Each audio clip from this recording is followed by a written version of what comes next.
नमस्कार। आपका स्वागत है देश प्रदेश संवाद चैनल में।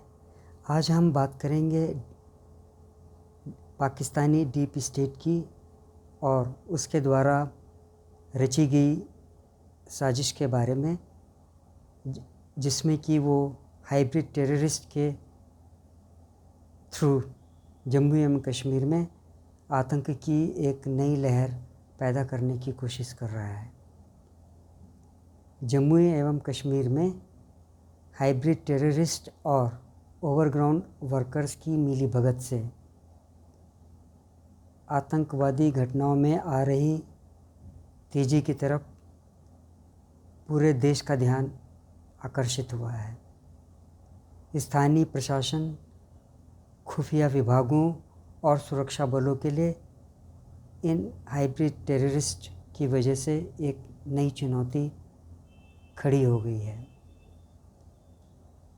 ये हाइब्रिड टेररिस्ट बड़ी ही सफाई से और बड़ी ही गोपनीयता से सॉफ्ट टारगेट्स का चयन करते हैं और उनके इस काम में ओवरग्राउंड वर्कर्स मदद करते हैं।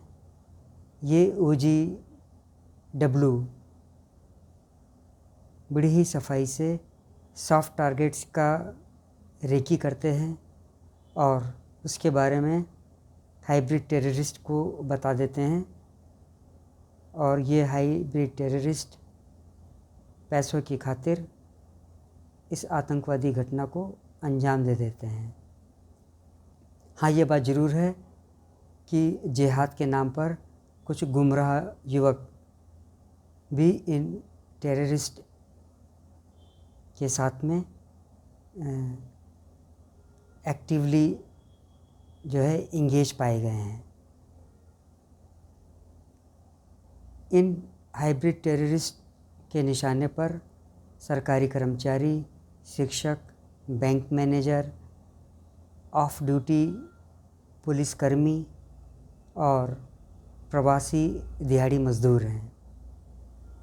बताया जाता है कि POK के मुजफ्फराबाद में पिछले साल ISI की सरपरस्ती में एक मीटिंग हुई थी, जिसमें 200 ऐसे सॉफ्ट टारगेट्स की पहचान करके उनकी सूची बनाई गई है, जिनका कि आतंकी घटनाओं के माध्यम से सफाई किया जाना है।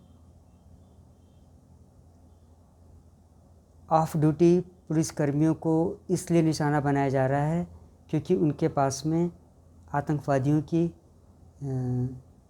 जो हरकतें हो रही होती हैं उनकी ज़मीनी जानकारी होती है, और दिहाड़ी मज़दूरों को इसलिए निशाना बनाया जा रहा है जिससे कि कश्मीर में विकास कार्यों को कोई गति न मिल सके।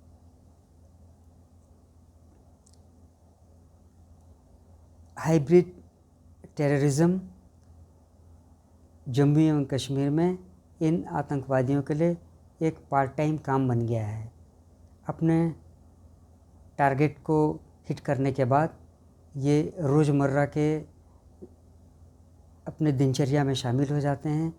इसलिए सुरक्षा बलों के लिए आम कश्मीरियों और दहशतगर्दों में भेद कर पाना बहुत मुश्किल सा हो गया है।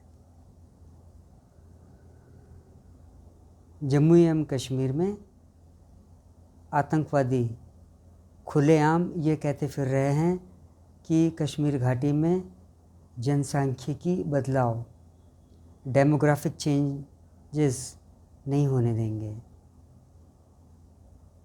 मैंने अपने एक वीडियो में, जो कि मैंने 29 मई को अपलोड किया था, उसमें इन हाइब्रिड टेररिस्ट की गतिविधियों के बारे में बड़े ही विस्तार से बताया था। इसका शीर्षक था a new trend of violence in JNK challenges for India.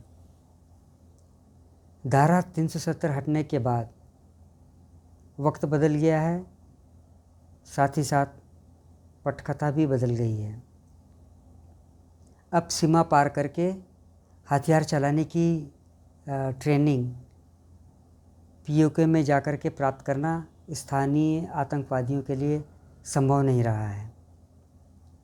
इसलिए हाइब्रिड टेररिज्म की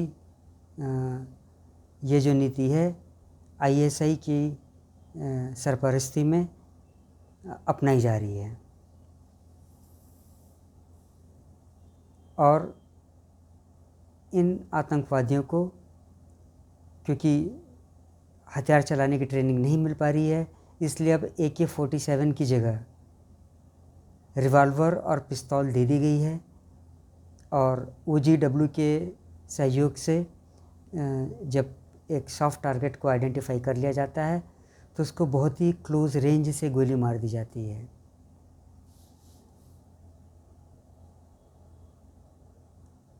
आपने एक चीज़ और देखा होगा कि ये जो आतंकवादी समूह इस वक्त जम्मू एंड कश्मीर में एक्टिव नज़र आते हैं, उनके नाम जो है अंग्रेजी पैटर्न पे रखे गए हैं। जैश ए मोहम्मद, हिजबुल मुजाहिदीन और आदि जैसे नाम जो हैं अभी आपको नहीं सुनाई पड़ते हैं। इनकी जगह जो है आपको TRF, the resistance force, Kashmir tigers और PAFF, people against fascist forces जैसे नाम सुनाई पड़ते हैं। ये जो अंग्रेजी नाम हैं ये सेक्युलर इमेज बिल्ड करने के लिए रखे गए हैं। और ये लोग जो है आतंकी घटनाओं की जिम्मेदारी ले लेते हैं। लश्कर-ए-तैयबा और हिजबुल मुजाहिदीन और जैश ए मोहम्मद जैसे जो आतंकी संगठन हैं वो चुपचाप रहते हैं, क्योंकि financial action task force FATF की तलवार पाकिस्तान के ऊपर लटक रही है। और वहाँ पे ये जो तीनों आतंकवादी संगठन हैं इनके ऊपर चर्चा होती रहती है। इसलिए जो है एक रीपैकेजिंग ISI के इशारे पे की गई है और इन टेररिस्ट ग्रुप को आगे बढ़ा दिया गया है। और इस तरीके से एक नई पैंतरेबाजी इन हाइब्रिड टेररिस्ट के रूप में ISI की हमें और आपको देखने को मिल रही है। वास्तव में भारत का समावेशी लोकतंत्र और धर्मनिरपेक्ष समाज सदा से ही पाकिस्तान की आंखों में चुभता रहा है। भारत एक उत्तरदायी शक्ति के रूप में विश्व पटल पर उभर रहा है। भारत की ये छवि पाकिस्तान को बहुत नागवार गुजरती है। इसलिए जो है वो भारत को कहीं ना कहीं किसी तरीके से नुकसान पहुंचाने की कोशिश में हर वक्त लगा रहता है। देर से बेर सुरक्षा बल इन हाइब्रिड टेररिस्ट को भी अपने काबू में ले लेंगे, इनका भी सफाया हो जाना है। लेकिन फिर उससे आगे क्या? जिम्मेदार और समावेशी प्रशासन की भूमिका में तो नागरिक प्रशासन को ही आगे आना पड़ेगा। यह भूमिका सुरक्षा बल तो नहीं निभा सकते हैं। वो नागरिक प्रशासन की मदद केवल इन आतंकवादी घटनाओं को रोकने तक ही दे सकते हैं।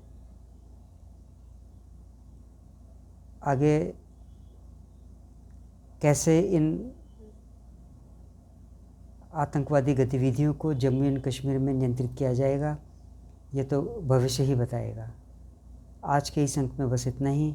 आपसे अनुरोध है कि आप मेरे इस चैनल को देखिए, साझा कीजिए और हाँ, इसको सब्सक्राइब ज़रूर कीजिए। जय हिंद।